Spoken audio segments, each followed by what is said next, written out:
ਵਾਹਿਗੁਰੂ जी का खालसा वाहिगुरू जी की फतेह। Punjabi audio book YouTube channel सुन रहे सारे ਸਰੋਤਿਆਂ ਨੂੰ मेरे ਮਨਿੰਦਰ कौर ਵੱਲੋਂ प्यार भरी सत श्री अकाल। किताब अफगानिस्तान दा सफर भाग तीजा पन्ना नंबर 73।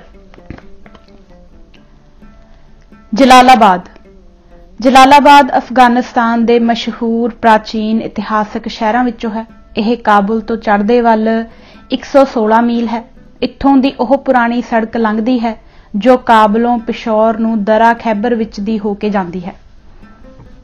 इत्थों पिशौर 84 मील अते आखिरी अफगान सरहदी स्थान तौरखम 49 मील है। मैं 25 सितंबर नूं दुपहरे काबुलों चल के मेल बस सर्विस राही रात नूं जलालाबाद पुज्जा सां अते टिकाणा सरकारी होटल विच कीता। इत्थे दे होटल दा प्रबंध काबुल नालों बहुत घटिया सी। जलालाबाद दा पुराना शहर पंजाब दे चंगे कच्चे पिंड वर्गा है, पर हुण जो नवां शहर बनाया जा रहा है वह काफी खुला है। शहर विच सड़कां पक्कियां ना होण करके धूड़ बहुत ज्यादा है। उस तरह जलालाबाद दे चौगिरदे दी भों बड़ी उपजाऊ है ते आले दुआले बड़े चंगे बाग हन जिथे कि हर प्रकार दे फल हुंदे हन। पाकिस्तान बनन तो पहलां जलालाबाद पिशौर दे रस्ते हिंदुस्तान नाल वपार दा एक चंगा अड्डा हुंदा सी, पर हुण पाकिस्तान वल्लों पाईआं रुकावटां दे कारण इत्थे दा हिंदुस्तान नाल वपार बंद हो गया है, जिस करके अफगानिस्तान नूं बड़ा नुकसान हो रहा है। नाले पाकिस्तान ने अफगानिस्तान तो आउंदे माल उत्ते चुंगी इतनी वधा दित्ती है कि इस नाल मुल चढ़ जाण करके वपारी माल नूं हत्थ ही नहीं पाउंदे अते अफगानां दे माल दीआं लारीआं जां तां भरीआं भराईआं ही मुड़ आउंदियां हन जां माल इतना डिग के विकदा है कि अफगानां दे कुछ पल्ले ही नहीं पैंदा। जिनी दिनी मैं जलालाबाद सां उनी दिनी हरे फलां दीआं कुछ लारीआं पिशौर ना विक सकण करके मुड़ जलालाबाद परत आईआं सन ते उन्हां दा माल सड़ के खराब हो गया सी। अफगानिस्तान ते पाकिस्तान विच खिच्चा खिच्ची ते वैर दा यह भी एक खास कारण है। दूसरा वड्डा कारण है पख्तूनिस्तान दा मसला। जलालाबाद हुकूमत आला मशरकी दी राजधानी है। इत्थों 6 मील दखण नूं प्राचीन इतिहासक स्थान हड्डा है जिथों की पुरातन पत्थर घाड़ी दे बड़े सोहणे नमूने मिले हन जो इस इलाके दी पुरानी तहजीब दे लखायक हन। हड्डे दी खुदाई दा काम फ्रांस दा आर्कीओलॉजिकल डेलीगेशन कर रहा है जिन्हां दी मेहनत नूं चंगे फल लग रहे हन। फ्रेंच आर्कीओलॉजिकल डेलीगेशन दा वड्डा दफ्तर काबुल विच है ते इस दे इंचार्ज श्री शलूम बरेयर पैरिस गए हुए सन ते इन्हां दे असिस्टेंट उत्थे सन जो बड़े मेहनती ते मिलनसार सज्जन हन। इन्हां दी लाइब्रेरी विच हिंदुस्तान, अफगानिस्तान अते होर मध्य एशियाई देशां दे प्राचीन इतिहास अते सभ्यता संबंधी बहुत अच्छा ते वडमुला संग्रह है। शहर जलालाबाद विच करीबन 260 घर सिखां सेवकां दे हन जिन्हां दी आबादी लगभग 1,500 है। काबुल दी तरह इत्थे भी यह वपार दा काम करदे हन। आले दुआले पिंडां विच जो हिंदुआं सिखां दी आबादी सी ओह हुण शहर विच आ गई है। पिंडां विच कोई टावां ही हिंदू सिख है। जलालाबाद विच एक बड़ा अच्छा गुरुद्वारा है। जलालाबाद शहर दी नवीं उसारी दी स्कीम विच यह गुरुद्वारा भी आ गया सी अते इस दे कुछ हिस्से नूं गिरा भी दित्ता सी, पर इस नाल सारे अफगानिस्तान दे सिखां विच एक बेचैनी जही फैल गई सी। अंत अफगानिस्तान दी हुकूमत ने बड़ी सियाणत तो काम लैके अपनी स्कीम विच इस तरह तब्दीली कर लई कि गुरुद्वारे दी थां ज्यों की त्यों ही टिकी रहे। अफगानिस्तान तो आईआं खबरां तो प्रतीत हुंदा है कि गुरुद्वारे दी नवीं इमारत अगे नालों भी खूबसूरत बन गई है अते उस दा चौगिरदा अगे नालों बहुत चंगा हो गया है, जिसका प्रबंध खालसा दीवान दे हत्थां विच है। यह स्थान खालसा दीवान अफगानिस्तान दा केंद्र है जो अगे वधू ਸਿੰਘਾਂ दी जथेबंदी है। इस दे मैंबर सिੱਖੀ सिदक ते भरोसे वाले ਸਿੰਘ जापदे हन जिन्हां दे मनां विच पंथ दा दर्द ते सेवा दा चाव है।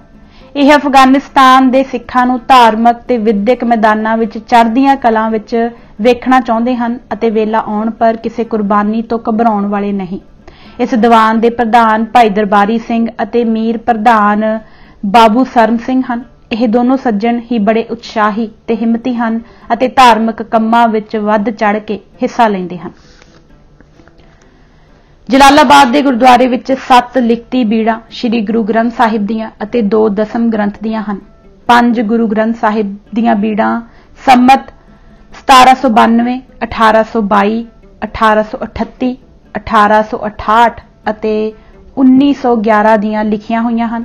ਇੱਕ ਦਸਮ ਗ੍ਰੰਥ ਸੰਮਤ 1907 ਦਾ ਲਿਖਿਆ ਹੋਇਆ ਹੈ।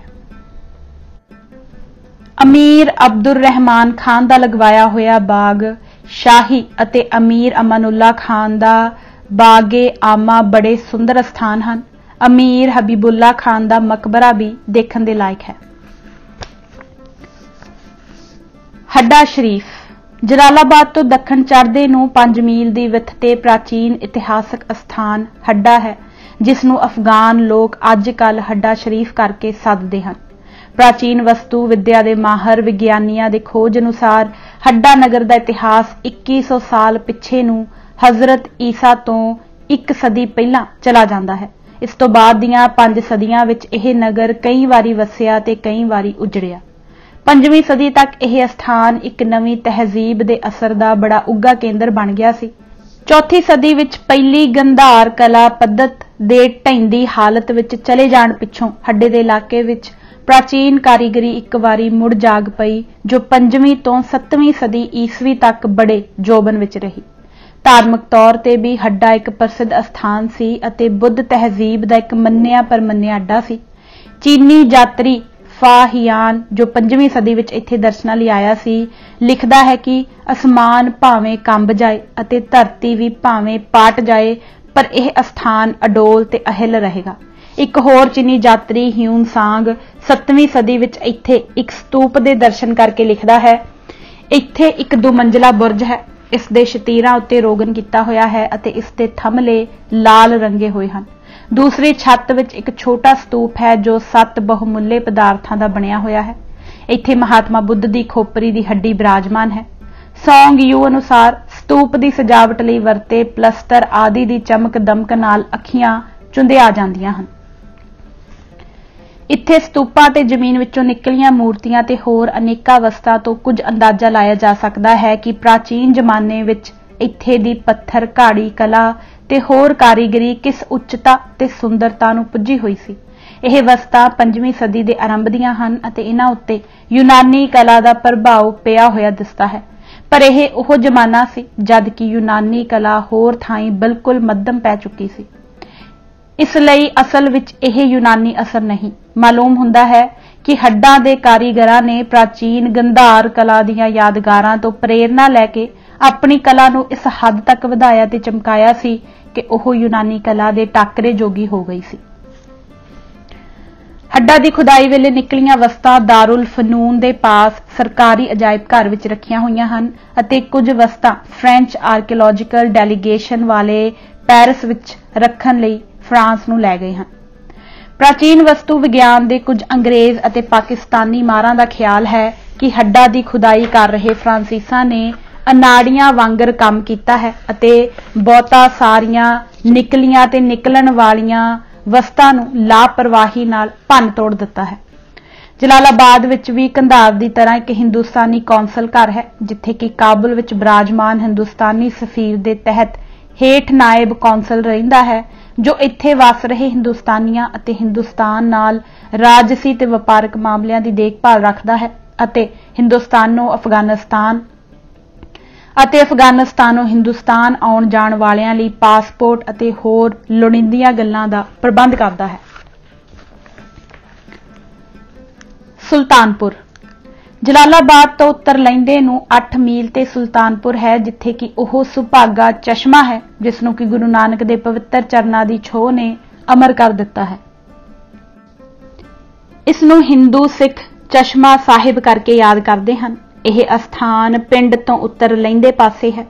ਭਾਵੇਂ ਇੱਥੇ ਕੋਈ ਸੁੰਦਰ ਇਮਾਰਤ ਤਾਂ ਇਸ ਵੇਲੇ ਨਹੀਂ ਬਣੀ ਹੋਈ ਅਤੇ ਜੋ ਸਰਕਾਰੀ ਇਮਾਰਤ ਸੀ ਉਸ ਦੀਆਂ ਵੀ ਕੇਵਲ ਕੰਧਾਂ ਹੀ ਖੜੋਤੀਆਂ ਹਨ, ਛੱਤਾਂ ਕੋਈ ਨਹੀਂ। ਪਰ 2 ਪੱਕੇ ਸਰੋਵਰ ਬੜੇ ਸੁੰਦਰ ਤੇ ਰਮਣੀਕ ਹਨ ਅਤੇ ਨਾਲ ਹੀ ਹੇਠਾਂ ਵਗ ਰਹੇ ਨਿਰਮਲ ਪਾਣੀ ਦੀਆਂ ਕਸੀਆਂ ਗੁਰਦੁਆਰਾ ਪੰਜਾ ਸਾਹਿਬ ਦੇ ਚੁਗਿਰਦੇ ਦੀ ਯਾਦ ਤਾਜ਼ਾ ਕਰਾ ਦਿੰਦੀਆਂ ਹਨ।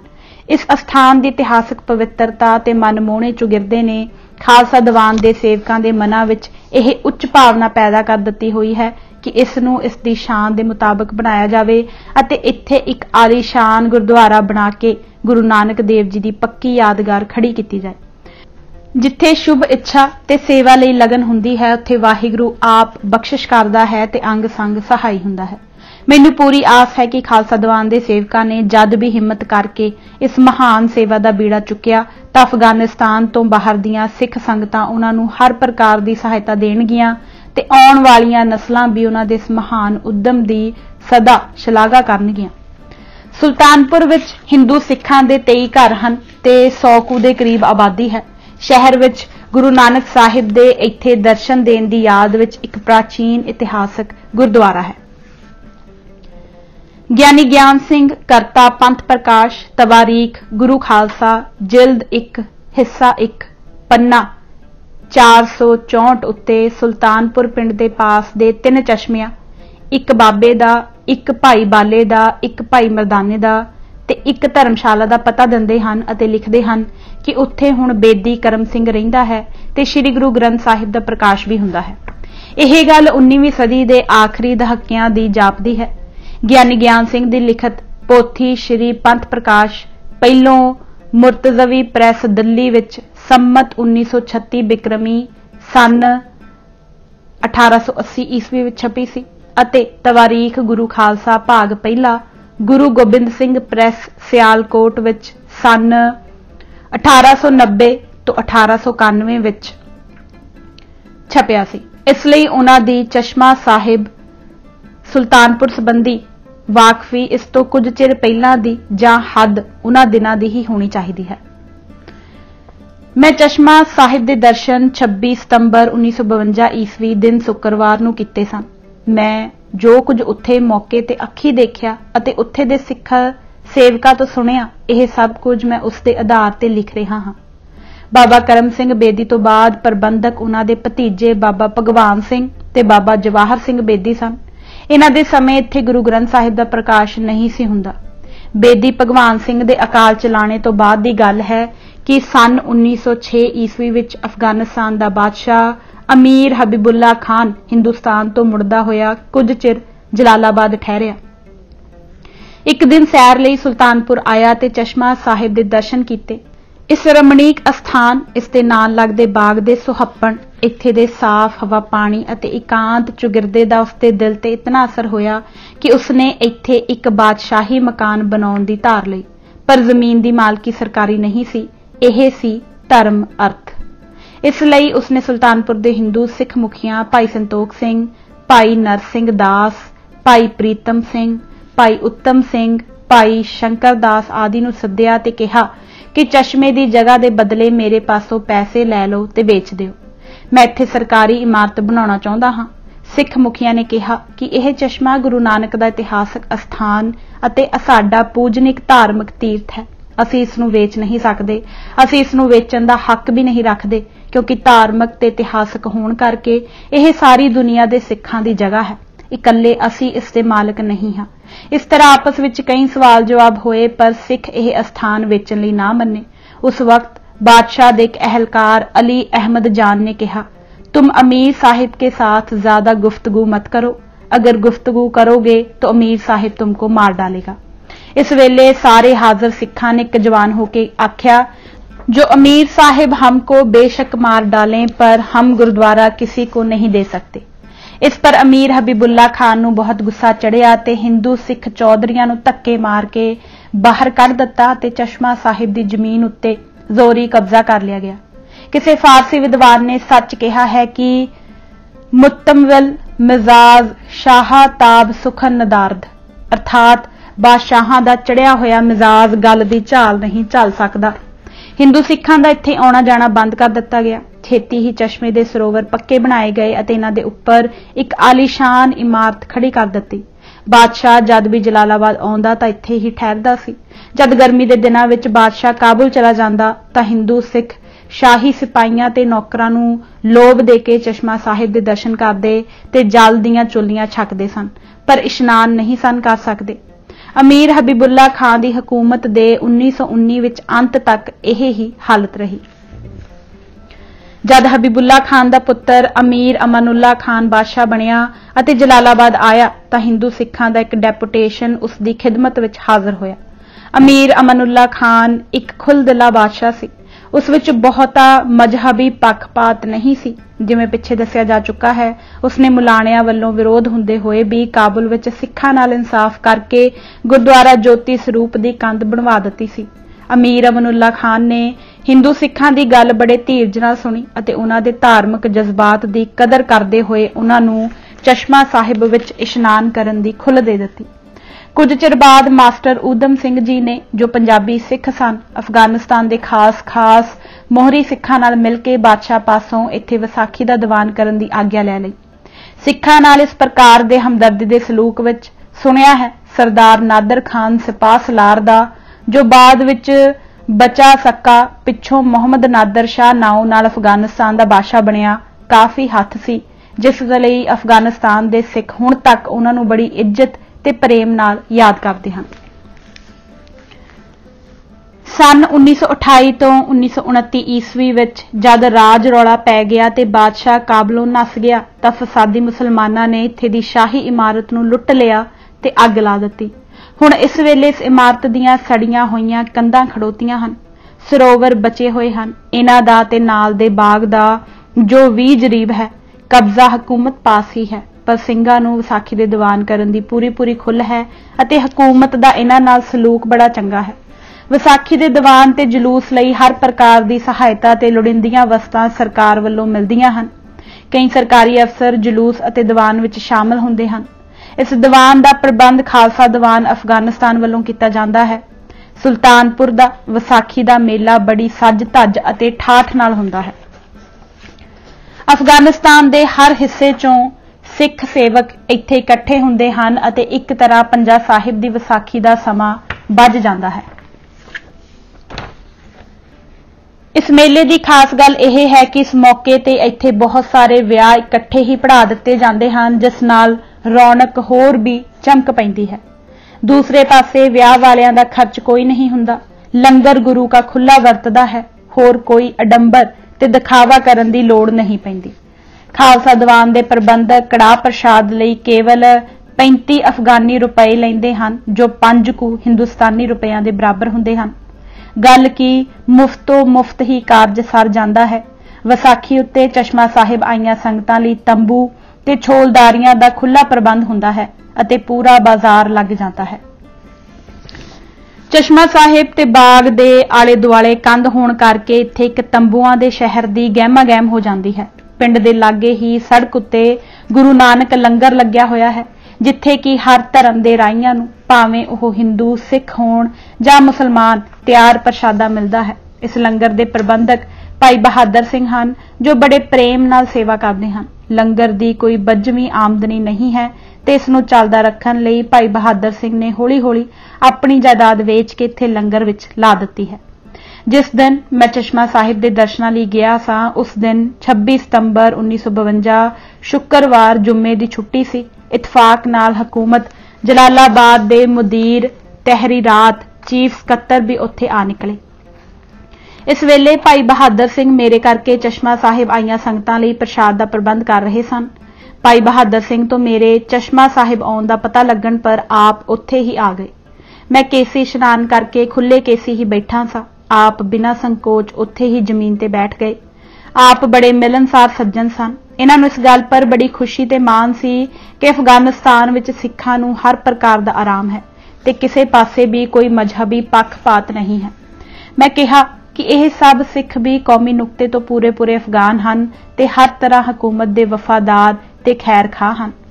पख्तूनिस्तान संबंधी गलबात करते हुए आपने कहा कि सिखां ने हर तरह अफगानां दा साथ दिता है अते एक जलसे विच सिखां दे एक प्रतिनिध ने अपनी वफादारी का पूरा सबूत दिता सी।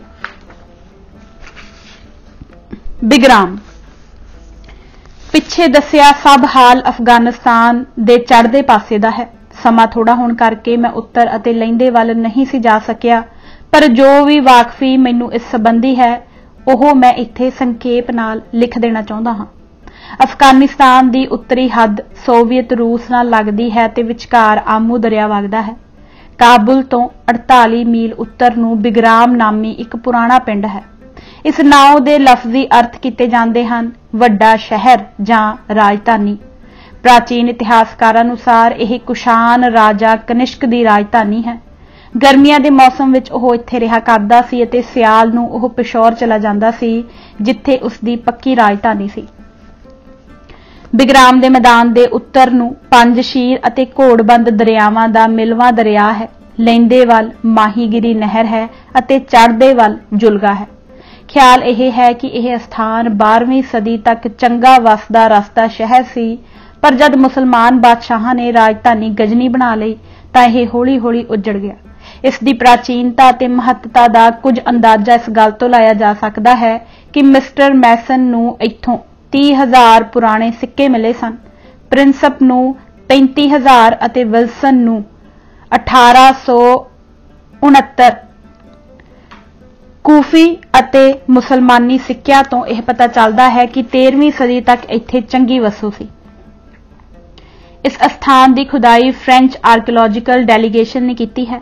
ਇੱਥੇ ਇੱਕ ਕਮਰੇ ਵਿੱਚੋਂ ਸੀਰੀਆ ਦੇ ਸ਼ੀਸ਼ੇ ਦਾ ਮਾਲ ਅਤੇ ਹਿੰਦੁਸਤਾਨ ਦੇ ਹਾਥੀ ਦੰਦ ਦੀਆਂ ਚੀਜ਼ਾਂ ਦਾ ਬਹੁਮੁੱਲਾ ਖਜ਼ਾਨਾ ਮਿਲਿਆ ਹੈ। ਹਿੰਦੁਸਤਾਨੀ ਹਾਥੀ ਦੰਦ ਦੇ ਮਾਲ ਤੋਂ ਇੱਕ ਖਿਆਲ ਇਹ ਕੀਤਾ ਜਾਂਦਾ ਹੈ ਕਿ ਹਿੰਦੁਸਤਾਨ ਪਰ ਪਹਿਲੇ ਮੁਸਲਮਾਨ ਹਮਲਾ ਕਰਨ ਵਾਲਿਆਂ ਨੇ ਇਹ ਮਾਲ ਕਿਸੇ ਹਿੰਦੁਸਤਾਨੀ ਰਾਜੇ ਦੇ ਮਹਿਲ ਤੋਂ ਲੁੱਟ ਕੇ ਇੱਥੇ ਲਿਆਂਦਾ ਹੈ। ਬਾਮੀਆਨ ਬਿਗਰਾਮ ਤੋਂ 128 ਮੀਲ ਲਹਿੰਦੇ ਨੂੰ ਅਤੇ ਸਿੱਧਾ ਕਾਬੁਲ ਤੋਂ 145 ਮੀਲ ਲਹਿੰਦੇ ਉੱਤਰ ਨੂੰ ਪ੍ਰਾਚੀਨ ਇਤਿਹਾਸਕ ਅਸਥਾਨ ਬਾਮੀਆਨ ਹੈ, ਜਿੱਥੇ ਕਿ ਜੁਆਕ ਅਤੇ ਗੁਲਗੁਲਾ ਸ਼ਹਿਰ ਹੁੰਦੇ ਸਨ। ਇਹ ਮੰਗੋਲਾਂ ਨੇ ਬਰਬਾਦ ਕਰ ਦਿੱਤੇ ਸਨ। ਇਹ ਅਸਥਾਨ ਹੋਣਾ ਤੇ ਹੋਰ ਵੀ ਪੁਰਾਣਾ ਹੈ, ਪਰ ਇਸ ਦੀ ਪ੍ਰਸਿੱਧੀ ਬਹੁਤੀ ਬੁੱਧ ਰਾਜਿਆਂ ਵੇਲੇ ਹੋਈ, ਜਦੋਂ ਕਿ ਇਹ ਬੁੱਧ ਧਰਮ ਦਾ ਇੱਕ ਉੱਗਰ ਕੇਂਦਰ ਬਣ ਗਿਆ ਸੀ। ਇਹ ਧਰਮ ਅਫਗਾਨਿਸਤਾਨ ਵਿੱਚ ਮਹਾਰਾਜਾ ਅਸ਼ੋਕ ਦੇ ਸਮੇਂ ਇੱਥੇ ਆਇਆ ਤੇ ਪਸਰਿਆ ਸੀ। ਅਸ਼ੋਕ ਨੇ ਹਜ਼ਰਤ ਈਸਾ ਤੋਂ 273 ਵਰ੍ਹੇ ਪਹਿਲੋਂ ਤੋਂ 232 ਵਰ੍ਹੇ ਪਹਿਲਾਂ ਤੱਕ ਰਾਜ ਕੀਤਾ ਹੈ। ਜਦ ਈਸਾ ਤੋਂ ਪਹਿਲੋਂ ਸੰਨ 260 ਵਿੱਚ ਅਸ਼ੋਕ ਨੇ ਬੁੱਧ ਧਰਮ ਧਾਰਨ ਕੀਤਾ। ਇਸ ਨਾਲ ਜਿੱਥੇ ਖੁਦ ਅਸ਼ੋਕ ਵਿੱਚ ਇੱਕ ਬੜੀ ਭਾਰੀ ਤਬਦੀਲੀ ਆਈ ਅਤੇ ਉਹ ਇੱਕ ਧਰਮਾਤਮਾ ਮਹਾਰਾਜਾ ਬਣ ਗਿਆ, ਉੱਥੇ ਉਸ ਦਾ ਰਾਜ ਵੀ ਸੁਖ ਸੰਪਤ ਦਾ ਘਰ ਬਣ ਗਿਆ। ਕੋਈ 1000 ਵਰ੍ਹੇ ਤੱਕ ਅਫਗਾਨਿਸਤਾਨ ਵਿੱਚ ਬੁੱਧ ਧਰਮ ਉੱਚ ਕੋਟੀ ਤੇ ਰਿਹਾ। ਇੱਕ ਫਰਾਂਸੀਸੀ ਇਤਿਹਾਸਕਾਰ ਅਨੁਸਾਰ ਅਫਗਾਨਿਸਤਾਨ ਬੋਧੀ ਸਾਹਿਤ ਅਤੇ ਕਲਾ ਦੇ ਚੀਨੀ ਤੁਰਕਿਸਤਾਨ ਅਤੇ ਚੀਨ ਵਿੱਚ ਪਸਾਰਨ ਦਾ ਇੱਕ ਵੱਡਾ ਕੇਂਦਰ ਸੀ। ਕੁਸ਼ਾਨ ਖਾਨਦਾਨ ਦੇ ਪ੍ਰਸਿੱਧ ਮਹਾਰਾਜਾ ਕਨਿਸ਼ਕ ਦੇ ਵੇਲੇ ਅਫਗਾਨਿਸਤਾਨ ਇੱਕ ਬੜਾ ਵਿਸ਼ਾਲ ਰਾਜ ਹੋ ਗਿਆ ਸੀ, ਜਿਸ ਦੀਆਂ ਹੱਦਾਂ ਚੜ੍ਹਦੇ ਉੱਤਰ ਅਤੇ ਚੜ੍ਹਦੇ ਦੱਖਣ ਵੱਲ ਇੱਕ ਪਾਸੇ ਤਿੱਬਤ ਤੇ ਚੀਨ ਅਤੇ ਦੂਸਰੇ ਪਾਸੇ ਗੰਗਾ ਦਰਿਆ ਨੂੰ ਜਾ ਲੱਗੀਆਂ ਸਨ। ਕਨਿਸ਼ਕ ਖਾਸ ਤੌਰ ਤੇ ਅਫਗਾਨਿਸਤਾਨ ਦਾ ਰਾਜਾ ਸੀ ਅਤੇ ਉਸ ਦੀਆਂ ਦੋਨੋਂ ਰਾਜਧਾਨੀਆਂ ਪਿਸ਼ੌਰ ਅਤੇ ਕਪੀਸਾ ਬਿਗਰਾਮ ਅਫਗਾਨੀ ਇਲਾਕੇ ਵਿੱਚ ਸਨ। ਉਸਨੇ ਸੰਨ 120 ਈਸਵੀ ਤੋਂ ਸੰਨ 160 ਈਸਵੀ ਤੱਕ ਰਾਜ ਕੀਤਾ ਅਤੇ ਅਫਗਾਨਿਸਤਾਨ ਦੀ ਕਲਾ ਨੂੰ ਬੜੀ ਤਰੱਕੀ ਦਿੱਤੀ।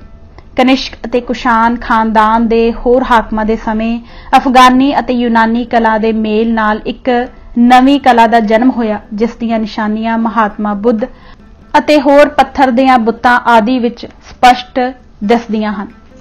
ਬਾਮੀਆਨ ਵਿੱਚ ਮਹਾਤਮਾ ਬੁੱਧ ਦੇ ਦੋ ਬੜੇ ਵੱਡੇ ਬੁੱਤ ਹਨ, ਜਿਨ੍ਹਾਂ ਵਿੱਚੋਂ ਇੱਕ 175 ਫੁੱਟ ਅਤੇ ਦੂਸਰਾ 120 ਫੁੱਟ ਉੱਚਾ ਹੈ। ਇਹ ਸੰਸਾਰ ਭਰ ਵਿੱਚ ਸਭ ਤੋਂ ਵੱਡੇ ਤੇ ਉੱਚੇ ਗਿਣੇ ਜਾਂਦੇ ਹਨ। ਇਹ ਇੱਕ ਪਹਾੜੀ ਨੂੰ ਕੱਟ ਕੇ ਤਰਾਸ਼ੇ ਹੋਏ ਹਨ ਅਤੇ ਸੰਗਮਰਮਰ ਦਾ ਮੋਟਾ ਪਲਸਤਰ ਮੜ ਕੇ ਉਸ ਵਿੱਚ ਬੁੱਧ ਮਹਾਰਾਜ ਦੇ ਚਿਹਨ ਚੱਕਰ ਉਗਾੜੇ ਹੋਏ ਹਨ।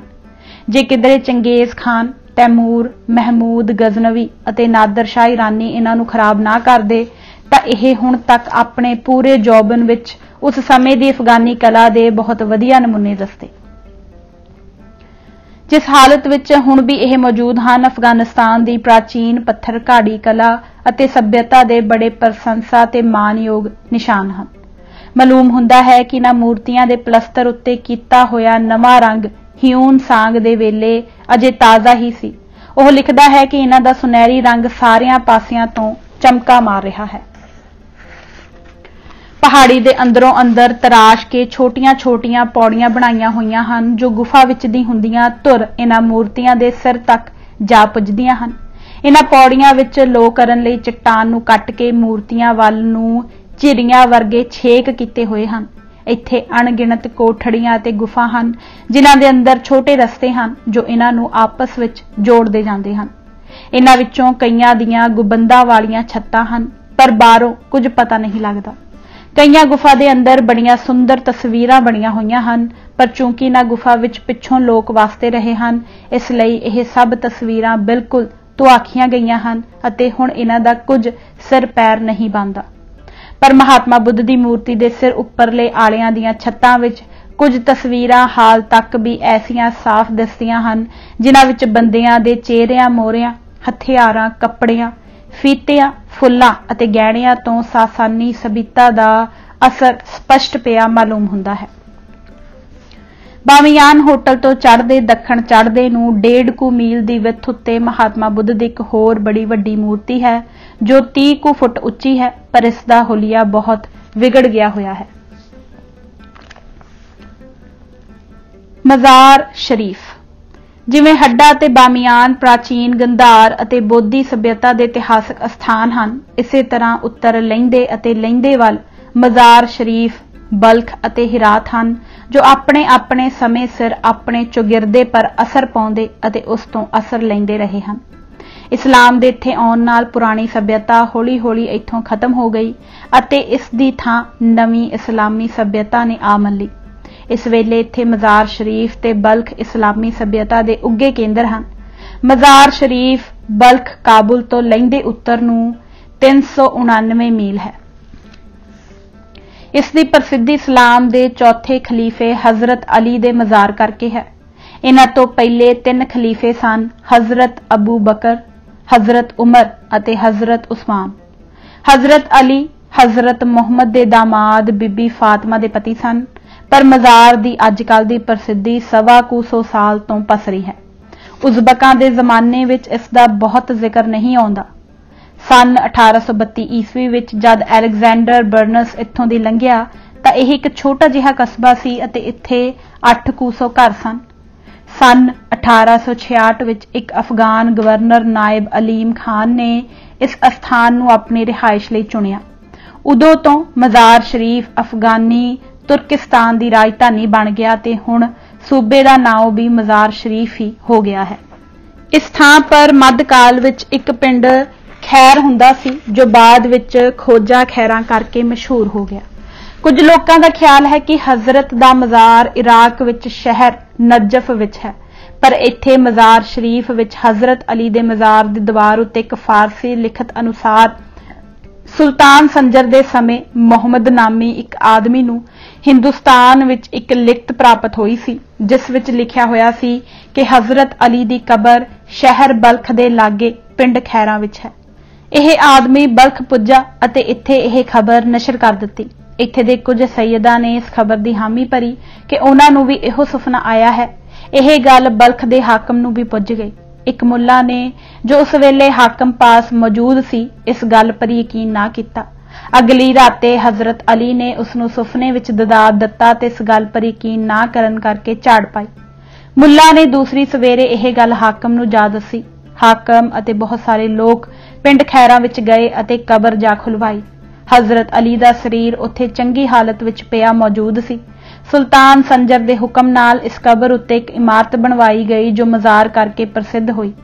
यह इमारत सन 530 हिजरी मुताबिक सन 1136 ईस्वी विच मुकम्मल हुई पर चंगेज खान ने यह इमारत ढा दित्ती। पिछों बायजीद रुस्तमी दे खानदान दे एक बंदे ने इसनूं मुड़ बनवा दिता। सुल्तान हुसैन बैकरार दे हुक्म नाल कबर मुड़ खोली गई। इस विचों एक लाल पत्थर मिलिया जिस उत्ते लिखिया होया सी कि यह कबर हजरत अली दी है। यह इमारत सन 1481 ईस्वी विच बनी सी। हजरत अली दे मज़ार दे लहिंदे वल अमीर शेर अली खान, अमीर दोस्त मुहम्मद खान दे भाई सरदार अब्दुल अजीज खान अते पुत्र मुहम्मद अकबर खान, सरदार मुहम्मद अकरम खान अते होर कईयां दियां कबरां हन।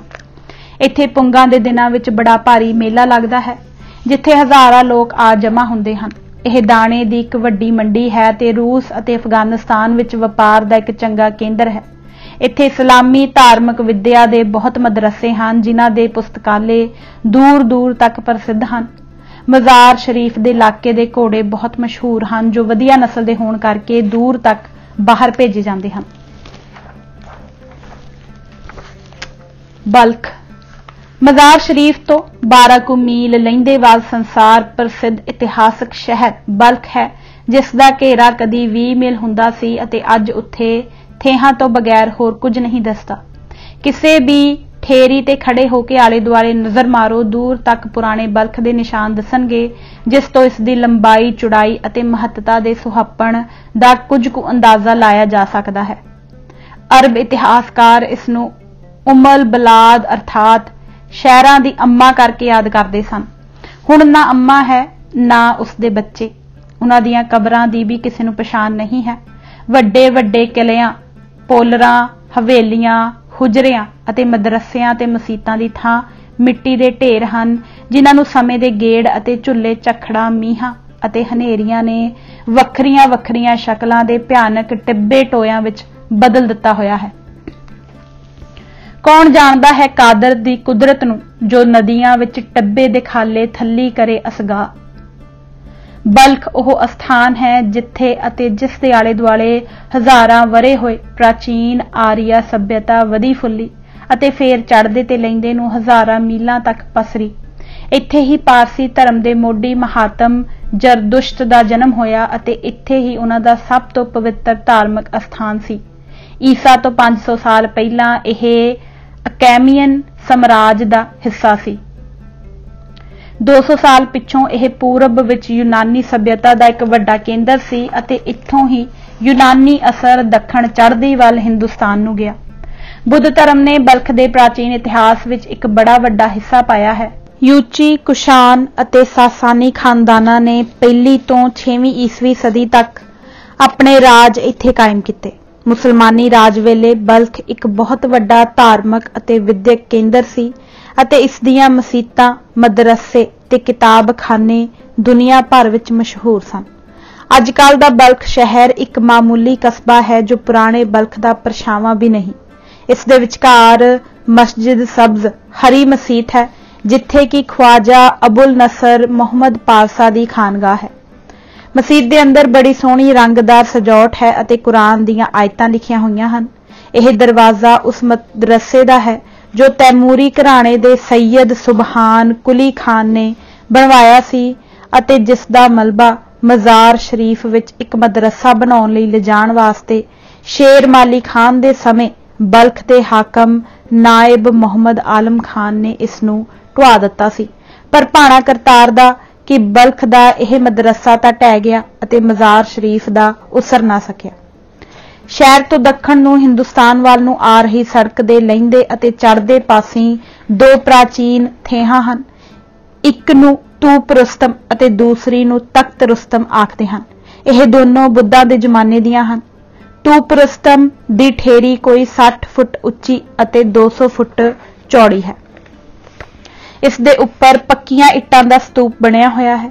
ਇਹ ਉਹੀ ਸਤੂਪ ਹੈ ਜਿਸ ਦੀ ਬਾਬਤ ਚੀਨੀ ਯਾਤਰੀ ਹਿਊਨ ਸਾਂਗ ਨੇ ਲਿਖਿਆ ਹੈ ਕਿ ਇੱਥੇ ਦੀ ਮਹਾਤਮਾ ਬੁੱਧ ਦੀ ਮੂਰਤੀ ਹੀਰਿਆਂ ਨਾਲ ਜੜੀ ਹੋਈ ਚਮਕਦੀ ਹੈ ਅਤੇ ਜਿਸ ਦਲਾਨ ਵਿੱਚ ਇਹ ਬਿਰਾਜਮਾਨ ਹੈ ਉਹ ਵੀ ਬਹੁਮੁੱਲੇ ਮਸਾਲੇ ਨਾਲ ਸਜਾਇਆ ਹੋਇਆ ਹੈ। ਉਹਨਾਂ ਦਿਨੀ ਇੱਥੇ ਬੁੱਧ ਮਹਾਰਾਜ ਦਾ ਨਾਉਣ ਧੋਣ ਦਾ ਇੱਕ ਬਾਸਨ ਰੱਖਿਆ ਹੋਇਆ ਹੁੰਦਾ ਸੀ ਜੋ ਸੋਨੇ ਦਾ ਬਣਿਆ ਹੋਇਆ ਸੀ ਅਤੇ ਉਸ ਵਿੱਚ ਹੀਰੇ ਜੜੇ ਹੋਏ ਸਨ। ਇੱਥੇ ਹੀ ਬੁੱਧ ਦੀ ਇੱਕ ਦਾਤਨ, ਇੱਕ ਝਾੜੂ ਅਤੇ ਹੋਰ ਕਈ ਯਾਦਗਾਰਾਂ ਰੱਖੀਆਂ ਹੋਈਆਂ ਸਨ। ਇਸ ਸਤੂਪ ਵਿੱਚ ਧਰੀਆਂ ਵਸਤਾਂ ਇੰਨੀਆਂ ਸ਼ਾਨਦਾਰ ਤੇ ਬਹੁਮੁੱਲੀਆਂ ਸਨ ਕਿ ਇਰਦ-ਗਿਰਦ ਦੇ ਦੇਸ਼ਾਂ ਦੇ ਲਾਲਚੀ ਹਾਕਮਾਂ ਨੇ ਇਸ ਸਤੂਪ ਨੂੰ ਕਈ ਵਾਰੀ ਲੁੱਟ ਲਿਆ। ਇਸ ਗੱਲ ਦਾ ਜ਼ਿਕਰ ਖੁਦ ਹਿਊਨ ਸਾਂਗ ਵੀ ਕਰਦਾ ਹੈ। ਚੜ੍ਹਦੇ ਪਾਸੇ ਤਖਤ ਰੁਸਤਮ ਦੀ ਠੇਰੀ ਇੱਕ ਪਹਾੜੀ ਉੱਪਰ ਹੈ। ਇਹ ਕਾਫੀ ਵੱਡੀ ਹੈ। ਖਿਆਲ ਹੈ ਕਿ ਜੇ ਪ੍ਰਾਚੀਨ ਵਸਤੂ ਗਿਆਨ ਦੇ ਮਾਹਰਾਂ ਨੇ ਕਦੀ ਇਸ ਦੀ ਖੁਦਾਈ ਕੀਤੀ ਤਾਂ ਇੱਥੋਂ ਸ਼ਾਇਦ ਉਹ ਵਿਹਾਰ ਨਿਕਲ ਆਵੇ ਜਿਸ ਦਾ ਚੀਨੀ ਯਾਤਰੀ ਨੇ ਜ਼ਿਕਰ ਕੀਤਾ ਹੋਇਆ ਹੈ। ਇਸੇ ਤਰ੍ਹਾਂ ਬਲਖ ਦੇ ਚੁਗਿਰਦੇ ਵਿੱਚ ਕੋਈ 20 ਕੁ ਹੋਰ ਠੇਰੀਆਂ ਹਨ ਜੋ ਪ੍ਰਾਚੀਨ ਬੁੱਧ ਅਤੇ ਯੂਨਾਨੀ ਸਮਿਆਂ ਦੀਆਂ ਤਹਿਜ਼ੀਬਾਂ ਨੂੰ ਆਪਣੇ ਹੇਠਾਂ ਲੁਕਾਈ ਬੈਠੀਆਂ ਹਨ। इन्हां विचों पिंड सुलेमान किले दे नज़दीक परेशान तपा दी थे बहुत महत्ता वाली है। यह 50 फुट उच्ची है अते पौने मील विच फैली हुई है। इस दी खुदाई तो मुसलमानी समय तो पहला दियां ऐसियां वस्तां प्राप्त होण दी आस है। हिरात बल्ख तो लैंदे नूं अकचै अते अंधखूही कस्बे हन अते लैंदे दखण नूं शिबरगान अते दौलताबाद, पर इस पासे दा सब तो प्रसिद्ध इतिहासक शहर हिरात है जो इस रस्ते बल्ख तो दखण लैंदे नूं 495 मील अते मज़ार शरीफ तो 507 मील है। हिरात काबुल तो सिद्धा लैंदे नूं 722 मील दी विथ ते है अते कंधारों उत्तर लैंदे नूं 407 मील है। हिरात दा सूबा ईरान नाल लगदा है ते पिछलियां समयां विच बहुत करके यह ईरान दा ही हिस्सा रहा है। इस इलाके दी भौं बड़ी उपजाऊ है, इसे करके ही इस नूं मध्य एशिया दा दाना गुदाम आख्या जांदा है। शहर हिरात देखण नूं बाहरों बहुत सोहना नहीं है, कंधार दी तरह यह भी एक चुकंदे दे अंदर है। फर्क यह है कि शहर कंधार दे आले दुआले तां कंध ही है, पर हिरात दे चुगिरदे एक बड़ा भारी मिट्टी दा ढेड़ है अते उस दे उपर कंधां बणीਆਂ होईयां हन। शहर 4 हिस्सिਆਂ ਵਿੱਚ ਵੰਡਿਆ ਹੋਇਆ है ते पासियां तो आके चारे सड़कां सिद्धियां अंदर 400 नामी गुबंद पास मिल जांदियां हन। इस पुराने शहरों बाहर कंधार दी तरह ही एक नवां शहर भी वसना शुरू हो गया है अते दिनों दिन तरक्की करदा जा रहा है। पुराने शहर दी सब तो जरूरी थां इत्थे दा किला है, एक उच्ची जगह बनिया होया है। इस तो आले दुआले दे इलाके दा पूरा नज़ारा दसदा है। शहर दे उत्तर चढ़दे हिस्से विच जुमा मस्जिद दी एक इमारत ही है जो अपनी उचाई अते आकार करके दूरों ही दसदी है। हिरात दा पुराना प्रसिद्ध मदरसा हुण ढह ढेरी हो चुका होया है। इस वेले दियां 2 उच्चियां डाटां अते 4 मीनार ही बाकी हन। मुसल्ला अते मदरसा दे विचकार शाहरुख दा मकबरा है। हिरात विच अते इस दे लागे कई इतिहासक वडिकियां दे मज़ार हन जिन्हां विचों हेठ लिखे खास करके देखण योग हन। मज़ार मौलाना अब्दुल रहमान, अब्दुल्ला बिन मुवियद बिन अबू तालिब, अमीर दोस्त मोहम्मद खान, अब्दुल वालिद, ख्वाजा अब्दुल्ला अंसार गुजरगा। हिरात बागां दा घर है। तख्त शफर, बाग शाही, बाग करता, बाग रुबात गोरियां, बाग मौलाना जामी अते बाग कालीचा खास तौर ते नामवर हैं। हिरात दे फल बड़े प्रसिद्ध हैं अते इत्थे कोई 50 किस्म दे अंगूर हुंदे हन जिन्हां विचों लाल अंगूर बड़ा मशहूर है। हिरात तो दखण नूं सब्जवार ते फरार शहर हन अते फरार तो चढ़दे नूं दिलाराम अते अगे चढ़दे दखण नूं गिरशिक है। अगे 75 मील होर चढ़दे नूं कंधार है। सफर दा रोज नामचा 30 अगस्त 1952 शनिचरवार रात नूं 42 डाउन मुसाफर गड्डी ते चढ़िया जो 12:14 ते पटियालेों अंबाले नूं चलदी है। इस गड्डी नाल पटियाले तो दिल्ली लई एक डब्बा लगदा है जो अंबाला छावनी तो तड़के 2:34 ते कश्मीर मेल नाल जोड़िया जांदा है। 31 अगस्त 1952 ऐतवार रात नूं कोली स्टेशन कोल इंजन विच कुछ खराबी हो जाण करके साडी गड्डी इत्थे ही रुकी रही ते सवेर सार अंबाले पुजी। इस करके दिल्ली वाला डब्बा कश्मीर मेल नाल ना लग सकिया ते अमृतसरों आई 78 डाउन नाल लगा। यह गड्डी 8:28 ते अंबालियों चली अते दोपहरों बाद 2:05 ते दिल्ली पुजी। सिद्धा नवी दिल्ली पुजा ते Scindia house which Goan agency तो होके 24 रटंडन रोड पर अफगानी सफारत खाने गया। ऐतवार करके इत्थे छुट्टी सी अते पासपोर्ट क्लर्क श्री निरंजन दास भी बाहर गया होया सी। मुड़ के पता करन पर सफारत खाने दे कर्मचारी आका मोहम्मद अयूब खान बाहर निकल आए। यह बड़े हमदर्द ते मिलनसार सज्जन हन। इन्हां ने सवेरे 7 बजे पासपोर्ट ते वीजे दा प्रबंध कर देण दा वायदा किया। इस शाम नूं Sardar Mohan Singh ji managing director bank of Patiala नूं सन्मानण लई गुरुद्वारा बंगला साहिब विच एक चाह पार्टी सी, जिथे कि उन्हां ने अपने अमरीका ते इंग्लैंड दे सफर दे हाल सुनाए अते खास करके उत्थे दे सिखां दी धार्मिक ते भाईचारक जिंदगी पर चानना पाया। मैं 9 बजे राती पुरानी दिल्ली मुड़िया अते हैमिल्टन रोड पर अपने मित्र डॉक्टर गुरदत्त सिंह जी पास आ ठहरिया। 1 सितंबर 1952 सोमवार। अज बकरीद दा दिन सी अते हर थां खास करके मुसलमानी दफ्तरां विच छुट्टी सी, पर फिर भी आका मुहम्मद अयूब खान ने पासपोर्ट ते वीज़ा कर दिता ते आप ही सारी दफ्तरी कार्रवाई पूरी कर दिती। ईरानी सफारत खाने वालों भी वीजे की लोड़ सी। मैं गोवन एजेंसी के कर्मचारी श्री MN मेहरा नूं नाल लैके नंबर 1 हेली लैन ते ईरानी सफारत खाने गया। उत्थे भी छुट्टी सी, पर उन्हां दे इक कर्मचारी मिस्टर मिर्जा दफ्तर विच मिल गए। उन्होंने आका नियामीर तो पुछ के कहा कि जे पासपोर्ट क्लर्क मिस्टर रियाज अहमद खान शेरवानी आ जाए तां ही वीजा हो सकेगा। चुनाची मैं अते मेहरा साहिब पहला मिस्टर इखलाक हुसैन कारी दे घर पुरानी दिल्ली गए अते उन्हां नूं नाल लैके मिस्टर शेरवानी नूं ढूंढिया ते नाल दफ्तर लिआंदा।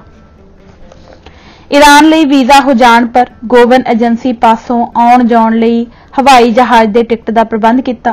वापसी दा किराया भी पहला ही जमा करा दिता अते रात नूं 10:35 ते अहमदाबाद नूं गड्डी चढ़िया। 2 सितंबर 1952 मंगलवार रात दे 9 बजे तो बाद गड्डी अहमदाबाद पहुंची। शहर वेखण दा तां कोई मौका ही नहीं सी। मेरे नाल गड्डी विच एक सज्जन श्री जयंती लाल शाह सन, जो अहमदाबाद दे हरिजन आश्रम दे प्रबंधक हन। उन्हां नूं स्टेशन ते मोटर लैण लई आई हुई सी। मैं उन्हां दे नाल सिद्धा हिमालयन एयरवेज दे दफ्तर गया। छेती ही पिछों कंपनी दी बस आ गई जो मुसाफरां नूं हवाई अड्डे लै गई। इत्थे पुलिस ते कस्टम वालियां ने पासपोर्ट अते समान देखिया। इत्थे मुसाफरां दे आराम लई कमरे तां चंगे बने होए हन, पर मुसाफरां ते उन्हां दे संगी साथियां दी आवाजाई, पासपोर्ट ते समान आदि दी देख पड़ताल अते जहाज दे आउण दी उड़ीक दे कारण सौण दा कोई प्रबंध ना हो सकिया। 3 सितंबर 1952 बुधवार हवाई जहाज अहमदाबादों तैयार होके नहीं सी तुरदा। यह कलकत्तियों आउंदा सी अते घंटा सवा घंटा इत्थे ठहरदा सी। इस दिन यह थोड़ा पछड़ के आया, इसलिए इत्थों उड़न विच 10-12 मिनट लेट हो गया। लगभग 3:45 बजे तड़के उड़िया ते कराची दे राह पिया। क्योंकि पाकिस्तान दी हुकूमत हिंदुस्तान तो अफगानिस्तान नूं लाहौर, रावलपिंडी, पिशावर वाले सीधे राहे हवाई जहाज नहीं जाण दिंदी, इसलिए जहाज नूं समुंदर दे उपर दी होके कराची जाना पैंदा है अते उत्थों बलोचिस्तान दे दखण अते लहिंदे नूं होके ईरान दे एक शहर जायदान जाना पैंदा है। जायदान तो जहाज फिर चढ़दे वल नूं मुड़दा है ते अफगानिस्तान विच पहला हवाई अड्डा कंधार है ते दूसरा काबुल। इस तरह अंबाले तो काबुल तक दे 3 घंटे दे सीधे रस्ते दी थां 14 घंटे लग जांदे हन, पर यह राजसी लाचारी है। इत्थे हारी सारी दा की वा। कराची 6 बजे सवेरे ही जहाज कराची अड्डे ते पुज गया। झट ही पुलिस ते कस्टम वाले आ गए। सारे मुसाफरां नूं एक मिथे होए रस्ते दफ्तर लै गए, जिथे एक डॉक्टर साहिब ने साडे हैल्थ सर्टिफिकेट देखे। भावें साडे विचों किसी ने भी कराची नहीं सी उतरना, ना ही इत्थे दा कोई वीजा सी। मुसाफरां ने सिर्फ चाह पी के ही मुड़ जहाजे चढ़ जाना सी। फिर भी पुलिस ने साडे पासपोर्ट लै लए ते देखभाल के एक पूरा सफा मोहरा ला के बेअर्था नाश कर दिता।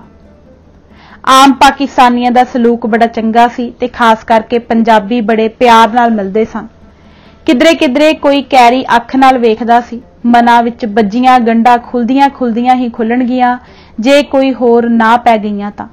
कराची चूंकि एक कौमांतरी हवाई अड्डा मन्निया होया है, इसलिए पाकिस्तान वाले हिंदुस्तान तो अफगानिस्तान नूं जाण वाले हवाई जहाज़ां ते कोई रोका नहीं लाउंदे। कराची दा हवाई अड्डा बड़ा सोहना, साफ ते सुथरा है। जहाज़ां दे उतरन ते उड्डण लई सड़कां बड़ियां सुंदर बणियां होईयां हन। दफ्तरां दीयां इमारतां भी बड़ियां चंगियां हन।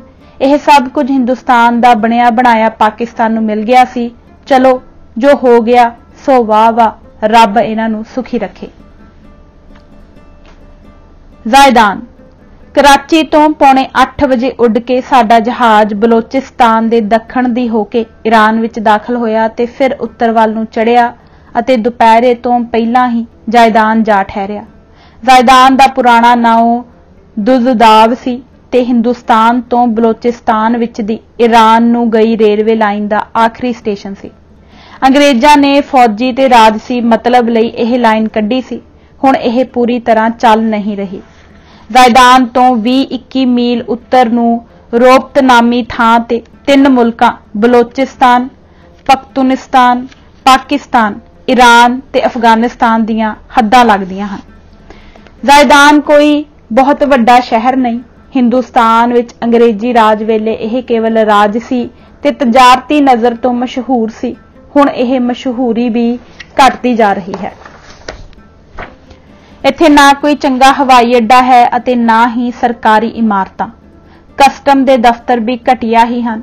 जहाज़ां दे उतरन चढ़न लई कोई सड़कां जां रस्ते नहीं बने हुए। रड़े मैदान विच ही जहाज़ उतर पैंदे हन। मुसाफरां दे खड़ोण बहण लई भी कोई चंगा प्रबंध नहीं। एक मामूली शैड बनिया होया है जिथे ना कोई थड़ा है, ना बेंच, ना कुर्सी।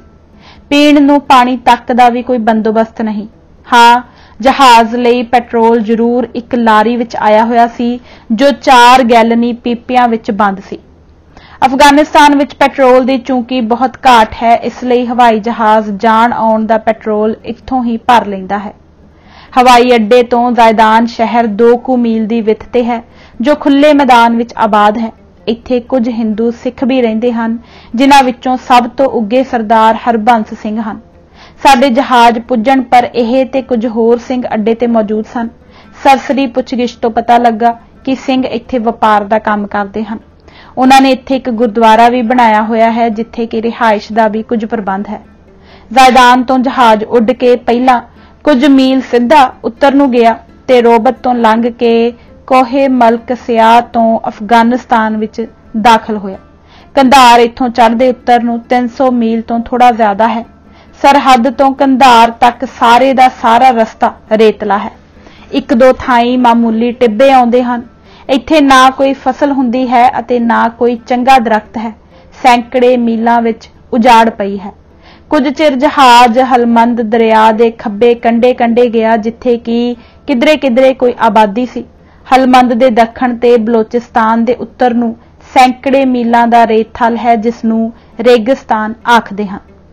असी अज इस किताब दे 105 पन्ने पढ़े हन। वाहिगुरू जी का खालसा, वाहिगुरू जी की फतेह।